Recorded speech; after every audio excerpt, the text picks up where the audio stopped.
கடந்த 3 முறை போல இல்லையா அவரு? அப்ப சொல்லலையே நீங்க. இப்பதானே எங்களுக்கு வலிக்குது, இப்பதானே எங்களுக்கு பசிக்குது, பசிக்கிறப்ப சாப்பாட்டை நாங்கள் எதிர்பார்ப்போம்.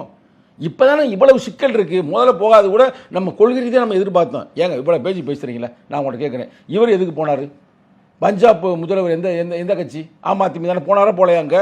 தெலுங்கானா முதல்வர் எந்த இது? காங்கிரஸில் போனாரா போகலையா? ஆனால் நம்ம அதில் சில பேர் போகாமல் இருக்கிறாங்க, பாராட்டுவோம். யார்? கர்நாடகத்தை சேர்ந்தவர் போகலை, அதுமாதிரி கேரளா போகலை, அதுவும் இருக்குது. ஆனால் நான் என்ன சொல்கிறேன்னா, இந்த 3 பிரச்சனை வந்துருச்சு பார்த்தீங்களா? யார்? அமெரிக்கானால பிரச்சனை, போகிற நிறுத்து நான் தானு இது பண்ணலாம் சொல்லுவாங்கல்ல, சோத்துலையும் பிரச்சனை, சேத்துலையும் பிரச்சனை.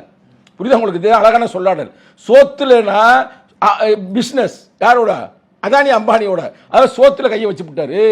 சேத்துலனா நாடு, நம்ம நாட்டுக்குள்ள பிரச்சனை. ஈடு ரைடு கொடுத்துருச்சுல, ஈடியே சொல்லிருச்சுல. இப்போ இப்படி இருக்கிற இந்த சூழ்நிலையில் அவர் சென்றது சிறப்பு.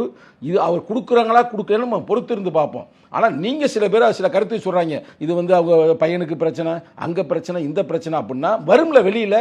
எங்கேயாவது உங்களுக்கு அஃபிஷியலாக ஈடி வந்து 1000 கோடி முறை நடந்திருக்கிறது, அதற்கான ரைடு விட்டு வந்திருக்க பேப்பரில்? இல்லை, 1000 கோடி முறைகேடு நடந்துன்னு ஈடி முன்னாடி சொல்லியிருக்கு, பழைய பதிவுகளில் சொல்லியிருக்கு, ஈடி ட்விட்டரில் போட்டிருக்கு. நல்லா கேட்டுக்கிறீங்க, ஈடி சொல்லியிருக்க மாட்டாங்க. ஈடி பேரை வச்சு எவனாவது சொல்லியிருப்பானே தவிர ஈடி வந்து சொல்லணும்ல காரணத்தை. இவ்வளவு சிக்கல்கள் இருக்குது, இவ்வளவு பிரச்சனை இருக்குது அப்படின்னு. அப்போ கண்டுபிடிச்சு தப்பு எவன் செஞ்சாலும் தூக்கி உள்ளே போடுங்க. எந்த வகையான மாற்று கருத்தும் இல்லை.